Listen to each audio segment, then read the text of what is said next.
أعوذ بالله من الشيطان الرجيم. بسم الله الرحمن الرحيم. الحمد لله الذي أنزل على عبده الكتاب ولم يجعل له عوجا قيما لينذر بأسا شديدا من لدنه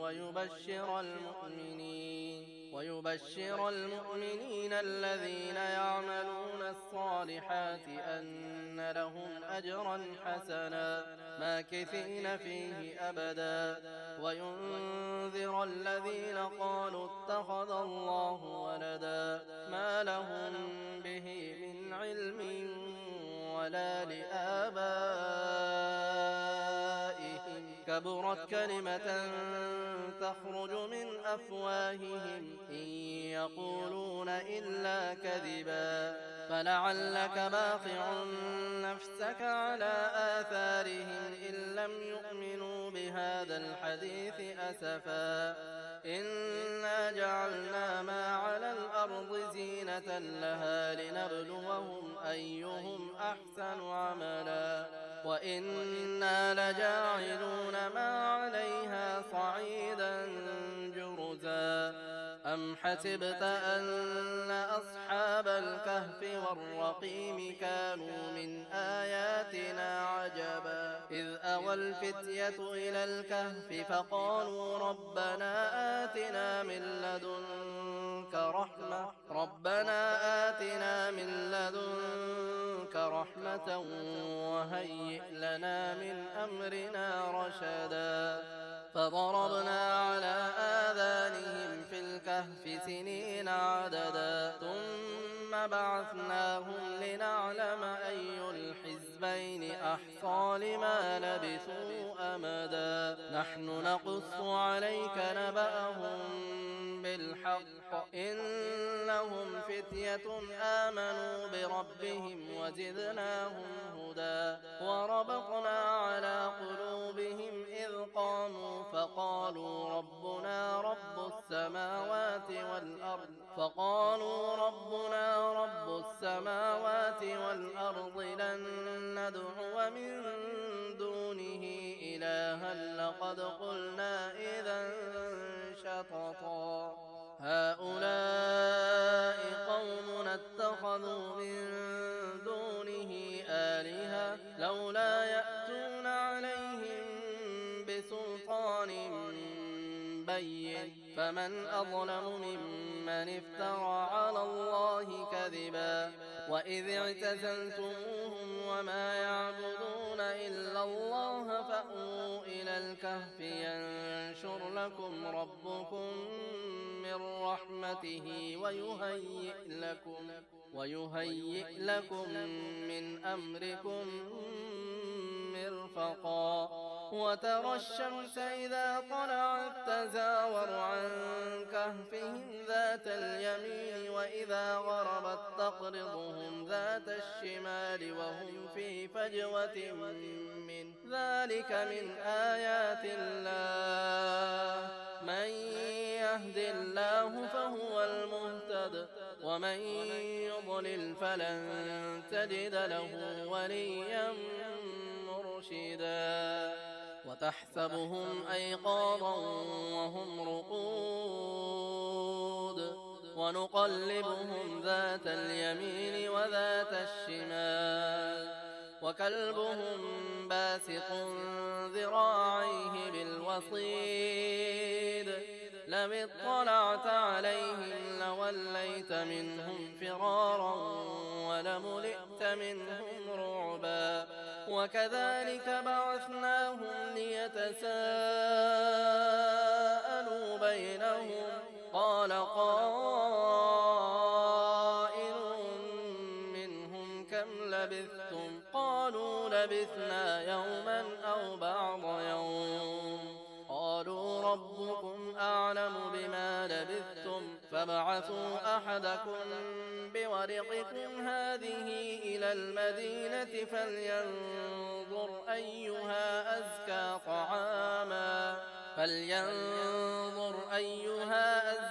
طعاما فليأتكم برزق منه وليتلطف ولا يشعرن بكم أحدا إنهم إن يظهروا عليكم يرجموكم أو يعيدوكم في ملتهم ولن تفلحوا إذا أبدا وكذلك أعثرنا عليهم ليعلموا أن وعد الله حق وأن الساعة لا ريب فيها إذ يتنازعون بينهم أمرهم فقالوا ابنوا عليهم بنيانا ربهم أعلم بهم قال الذين غلبوا على أمرهم لنتخذن عليهم مسجدا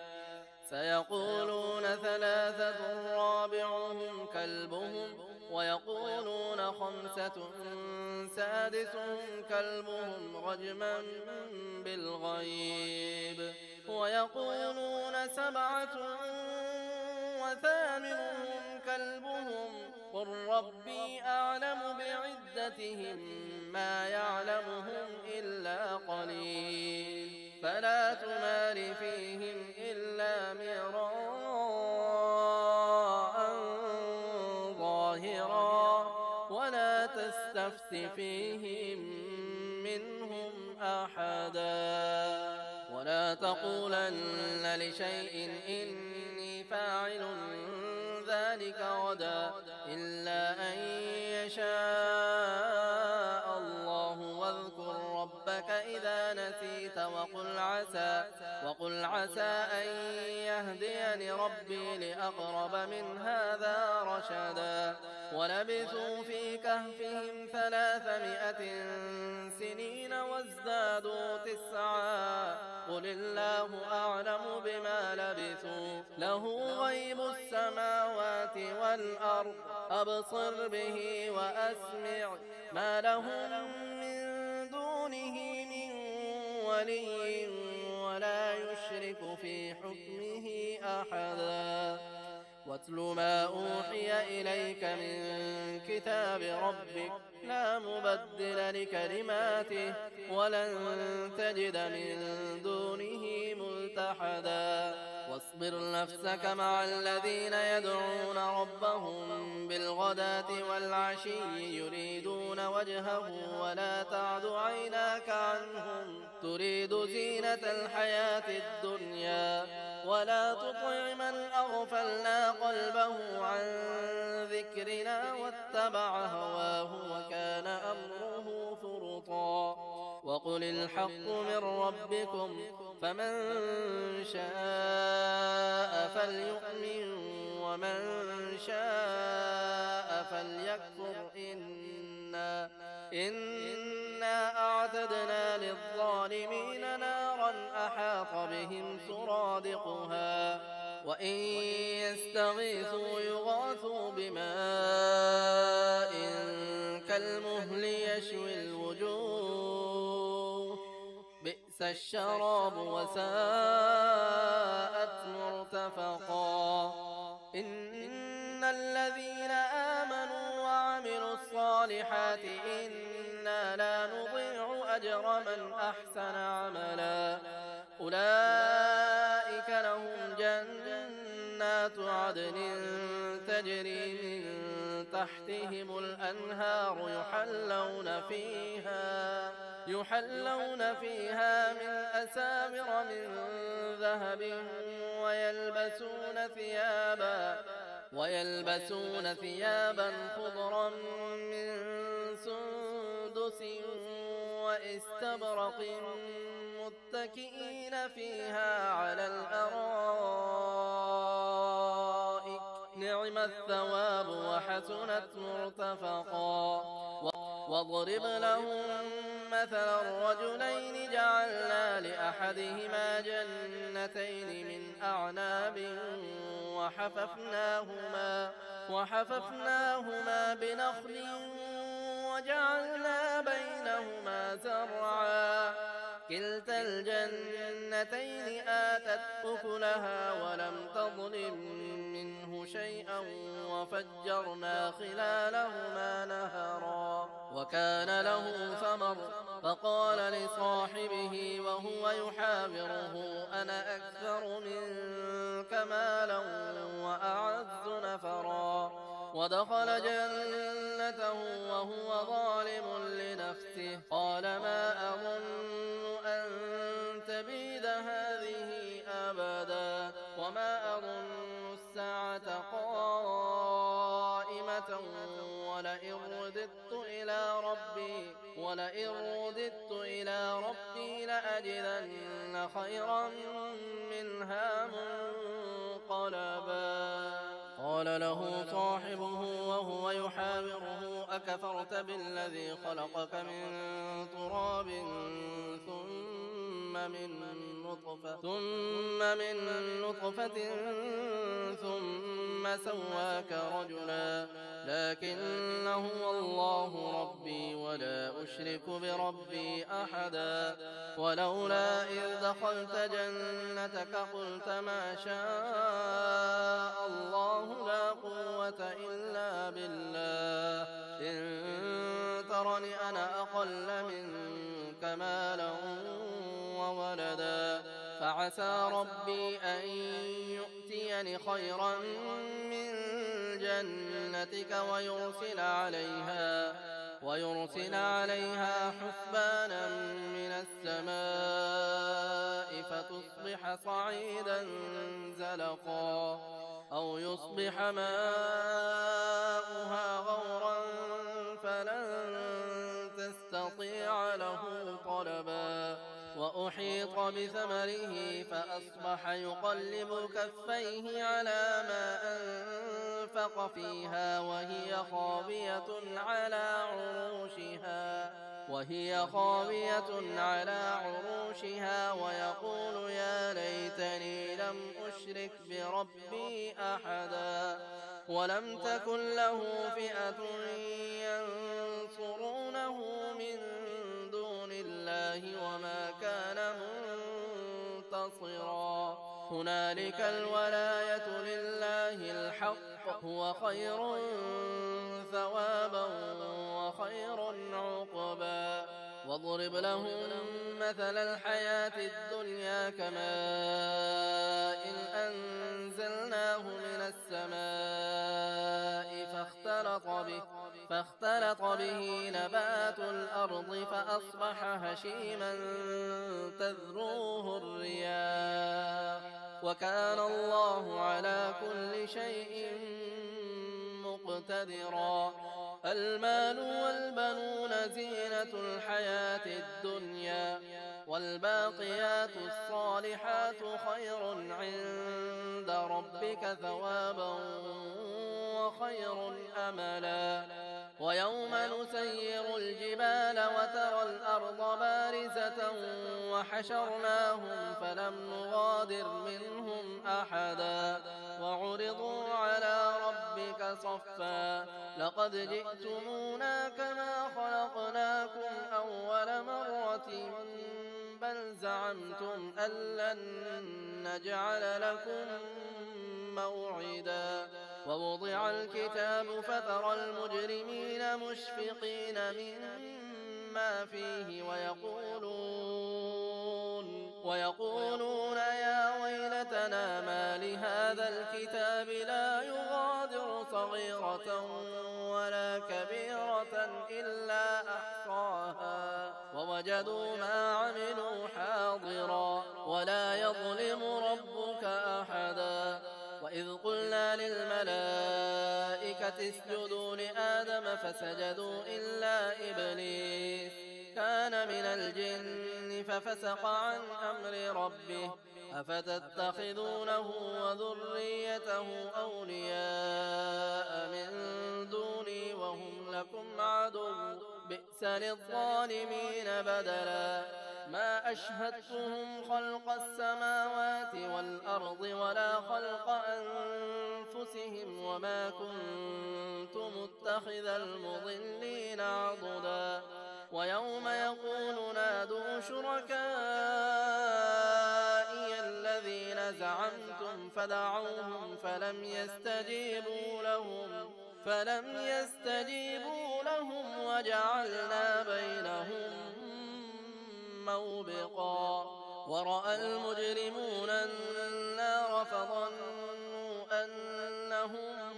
مواقعوها ولم يجدوا عنها مصرفا ولقد صرفنا في هذا القرآن للناس من كل مثل وكان الإنسان أكثر شيء جدلا وما منع الناس أن يؤمنوا إذ جاءهم الهدى ويستغفروا ربهم إلا أن تأتيهم سنة الأولين أو يأتيهم العذاب قبلا وما نرسل المرسلين إلا مبشرين ومنذرين ويجادل الذين كفروا بالباطل ليدحضوا به الحق واتخذوا آياتي وما أنذروا هزوا ومن أظلم ممن ذكر بآيات ربه فأعرض عنها ونسي ما قدمت يداه إنا جعلنا على قلوبهم أكنة أن يفقهوه وفي آذانهم وقرا وإن تدعهم إلى الهدى فلن يهتدوا إذا أبدا وربك الغفور ذو الرحمة لو يؤاخذهم بما كسبوا لعجل لهم العذاب بل لهم موعد لن يجدوا من دونه موئلا وتلك القرى أهلكناهم لما ظلموا وجعلنا لمهلكهم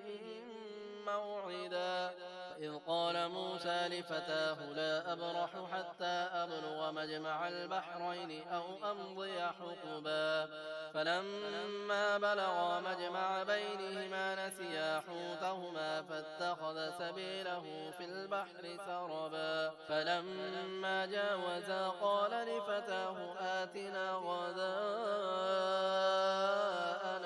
لقد لقينا من سفرنا هذا نصبا قال أرأيت إذ أوينا إلى الصخرة فإني نسيت الحوت وما أنسانيه إلا الشيطان أن أذكره واتخذ سبيله في البحر عجبا قال ذلك ما كنا نبغي فارتدا على آثارهما قصصا فوجدا عبدا من عبادنا آتيناه رحمة من عندنا وعلمناه من لدنا علما قال له موسى هل أتبعك على أن تعلمني مما علمت رشدا قال إنك لن تستطيع معي صبرا وكيف تصبر على ما لم تحط به خبرا قال ستجدني إن شاء الله صابرا ولا أعصي لك أمرا قال فإن اتبعتني فلا تسألني عن شيء حتى أحدث لك منه ذكرا فانطلقا حتى إذا ركبا في السفينة خرقها قال أخرقتها لتغرق أهلها لقد جئت شيئا إمرا قال ألم أقل إنك لن تستطيع معي صبرا قال لا تؤاخذني بما نسيت ولا ترهقني من أمري عسرا فانطلقا حتى إذا لقيا غلاما فقتله قال أقتلت نفسا زكية بغير نفس لقد جئت شيئا نكرا قال ألم أقل لك إنك لن تستطيع معي صبرا قال إن سألتك عن شيء بعدها فلا تصاحبني قد بلغت من لدني عذرا. فانطلقا حتى إذا أتيا أهل قرية استطعما أهلها فأبوا أن يضيفوهما فوجدا فيها جدارا يريد أن ينقض فأقامه. قال لو شئت لاتخذت عليه أجرا. قال هذا فراق بيني وبينك سأنبئك بتأويل ما لم تستطع عليه صبرا. أما السفينة فكانت لمساكين يعملون في البحر فأردت أن أعيبها وكان وراءهم ملك يأخذ كل سفينة غصبا. وأما الغلام فكان أبواه مؤمنين فخشينا أن يرهقهما طغيانا وكفرا. فأردنا أن يبدلهما خيرا منه زكاة وأقرب رحما. وأما الجدار فكان لغلامين يتيمين في المدينة وكان تحته كنز لهما وكان أبوهما صالحا. فأراد ربك أن يبلغا أشدهما ويستخرجا كنزهما رحمة من ربك وما فعلته عن أمري ذلك تأويل ما لم تسطع عليه صبرا. ويسألونك عن ذي القرنين قل سأتلو عليكم منه ذكرا. إنا مكنا له في الأرض وآتيناه من كل شيء سببا فأتبع سببا حتى إذا بلغ مغرب الشمس وجدها تغرب في عين حمئة ووجد عندها قوما. قلنا يا ذا القرنين إما أن تعذب وإما أن تتخذ فيهم حسنا. قال أما من ظلم فسوف نعذبه ثم يرد إلى ربه فيعذبه عذابا نكرا. وأما من آمن وعمل صالحا فله جزاء الحسنى وسنقول له من أمرنا يسرا. ثم أتبع سببا حتى إذا بلغ مطلع الشمس وجدها تطلع على قوم لم نجعل لهم من دونها سترا. كذلك وقد أحطنا بما لديه خبرا. ثم أتبع سببا حتى إذا بلغ بين السدين وجد من دونهما قوما لا يكادون يفقهون قولا. قالوا يا ذا القرنين إن يأجوج ومأجوج مفسدون في الأرض فهل نجعل لك خرجا على أن تجعل بيننا وبينهم سدا. قال ما مكني فيه ربي خير فأعينوني بقوة أجعل بينكم وبينهم ردما. آتوني زبر الحديد حتى إذا ساوى بين الصدفين قال انفخوا حتى إذا جعله نارا قال آتوني أفرغ عليه قطرا. فما استطاعوا أن يظهروه وما استطاعوا له نقبا. قال هذا رحمة من ربي فإذا جاء وعد ربي جعله دكا وكان وعد ربي حقا وتركنا بعضهم يومئذ يموج في بعض ونفخ في الصور فجمعناهم جمعا وعرضنا جهنم يومئذ للكافرين عرضا الذين كانت أعينهم في غطاء عن ذكري وكانوا لا يستطيعون سمعا أفحسب الذين كفروا أن يتخذوا عبادي من دوني أولياء إنا أعتدنا جهنم للكافرين نزلا قل هل ننبئكم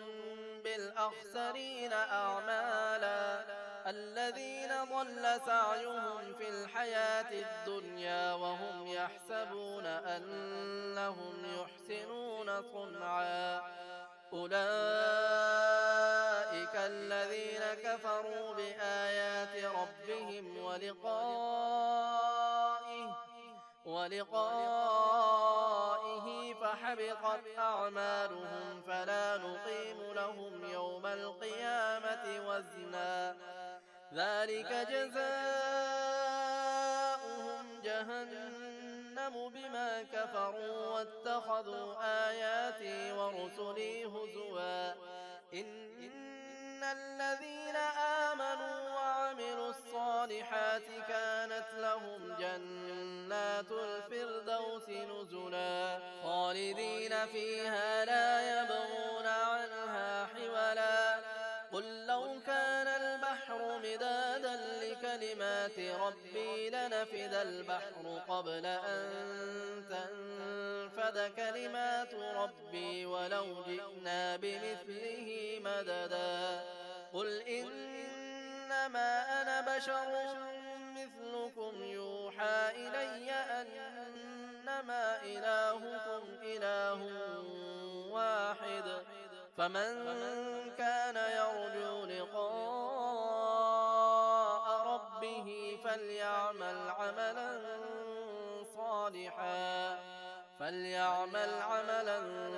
صالحا ولا يشرك بعبادة ربه أحدا.